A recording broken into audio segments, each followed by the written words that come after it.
Assalamualaikum warahmatullahi wabarakatuh anak-anak. Apa kabarnya? Tetap semangat puasa ya. Walaupun kita sekarang sedang menghadapi wabah penyakit corona, tapi kita tidak boleh berhenti bersyukur dan tetap menjalankan ibadah di bulan Ramadan dengan penuh semangat. Hari ini kita akan memulai pesantren Ramadan secara online ya. Kita buka dulu dengan basmalah.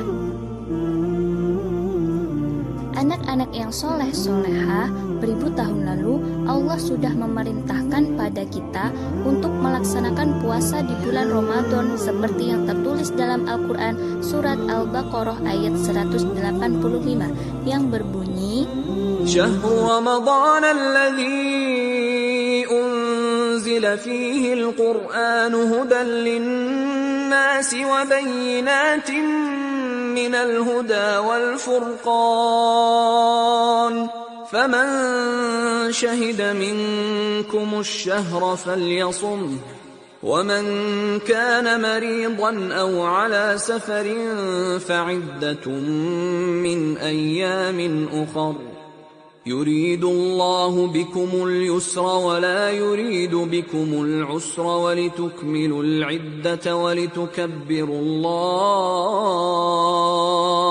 ولتكبروا الله على ما هداكم ولعلكم تشكرون. Maka dari itu, apapun kondisinya, meskipun dalam kondisi seperti ini, kita harus tetap bersemangat untuk melaksanakan ibadah kepada Allah, seperti kisah Nabi Ayub alaihissalam berikut ini.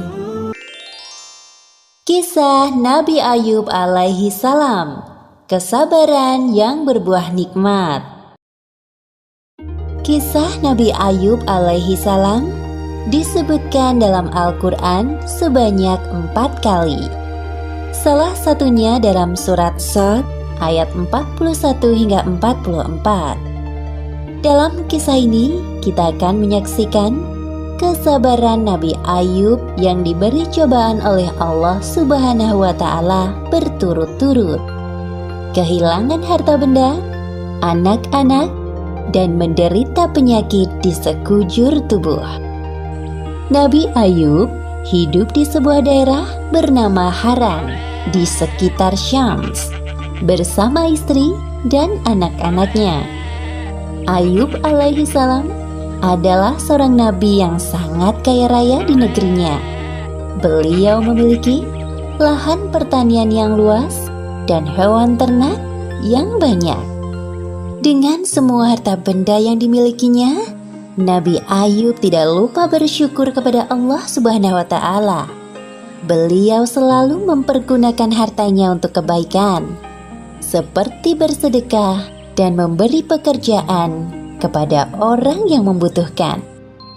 20 tahun berlalu, Allah memberi cobaan kepada Nabi Ayub. Pertama, semua tanaman dan hewan ternaknya mati, terserang hama penyakit. Tidak ada satupun yang tersisa. Meskipun begitu, Nabi Ayub tetap bersyukur kepada Allah dan lebih rajin beribadah. Berikutnya, anak-anak Nabi Ayub yang berjumlah 12 orang meninggal dunia. Nabi Ayub merasa sedih ditinggalkan anak-anaknya. Namun, beliau tetap bersyukur dan makin menambah keimanannya kepada Allah sembari menghibur istrinya. Sabarlah wahai istriku, janganlah kita berlarut-larut dalam kesedihan. Semua harta dan anak-anak yang kita miliki adalah pemberian dari Allah dan pada waktunya akan kembali padanya. Iya suamiku, terima kasih telah mengingatkanku. Pada suatu hari berikutnya, ketika bangun tidur, tiba-tiba seluruh tubuh Nabi Ayub dipenuhi luka yang tidak sedap dipandang mata. Meski begitu, beliau tetap bersyukur dan pasrah kepada Allah. Ya Allah, ya Robbi, jika ini adalah ujian darimu, aku ikhlas menerimanya dengan sepenuh hati. Hari demi hari berlalu, penyakit Nabi Ayub semakin parah, sehingga menyebabkan orang-orang di sekitarnya menjauhinya. Wahai Ayub, pergilah kau bersama istrimu dari negeri ini. Setidaknya agar kami tidak khawatir akan tertular penyakitmu. Mendengar hal itu, Nabi Ayub hanya diam dan tetap bersabar. Akhirnya, Nabi Ayub dan istrinya meninggalkan negeri itu dan tinggal di suatu tempat yang jauh dari pemukiman penduduk. 18 tahun berlalu, usia Nabi Ayub semakin bertambah lanjut dan mulai kesulitan dalam beraktivitas. Selain disebabkan karena usia, juga karena penyakitnya yang tak kunjung sembuh.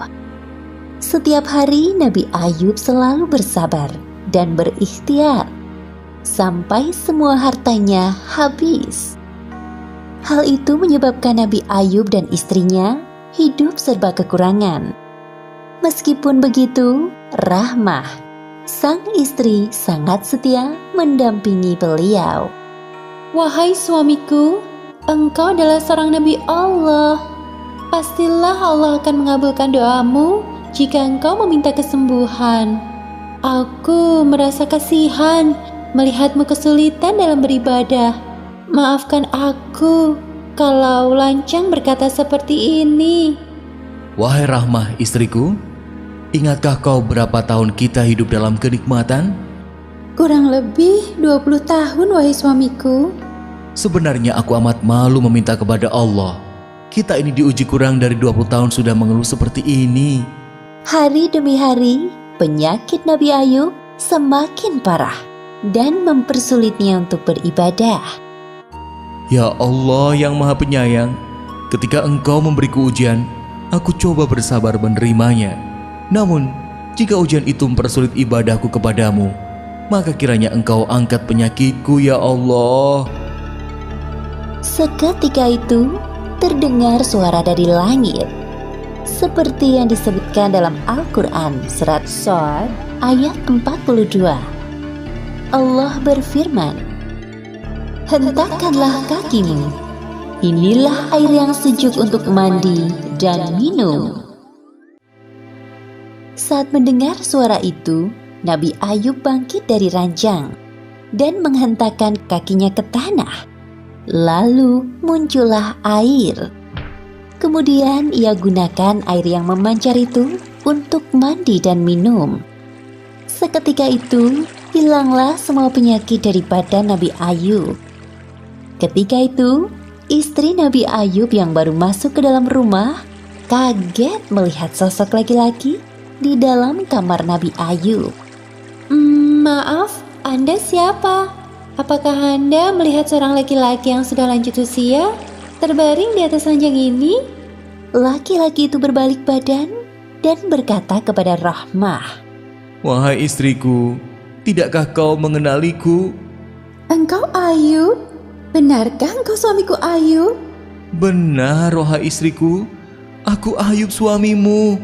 Allah telah menyembuhkan penyakitku dan mengembalikan tubuh dan parasku seperti saat muda dulu. Alhamdulillahirabbil alamin. Terima kasih ya Allah. Keesokan harinya, berita tentang kesembuhan Nabi Ayub sampai ke telinga orang-orang. Mereka beramai-ramai mendatangi rumah Nabi Ayub dengan membawakan berbagai macam hadiah. Kemudian Allah memberi kekayaan hingga 2 kali lipat dari harta yang dulu dimilikinya. Selanjutnya, Allah memberi karunia kepada istri Nabi Ayub. Kemudian ia pun hamil anak kembar selama beberapa kali, seperti yang disebutkan dalam Al-Quran surat Shad ayat 43. Dan kami anugerahi dia dengan mengumpulkan kembali keluarganya, dan kami lipat gandakan jumlah mereka sebagai rahmat dari kami dan pelajaran bagi orang-orang yang berpikiran sehat. Demikianlah akhir kisah Nabi Ayub alaihissalam yang diberi ujian bertubi-tubi dari Allah Subhanahu wa Ta'ala. Hikmah yang dapat kita ambil dari kisah ini: pertama, hendaknya kita selalu bersabar saat ditimpa cobaan. Kedua, inna ma'al usri yusra. Di balik kesulitan ada kemudahan, seperti yang dijanjikan Allah dalam Al-Quran. Dan ketiga, jangan lupa untuk selalu berdoa dan berikhtiar, karena Allah Subhanahu wa Ta'ala selalu mendengar doa hambanya yang beriman. Wallahu a'lam bishawab.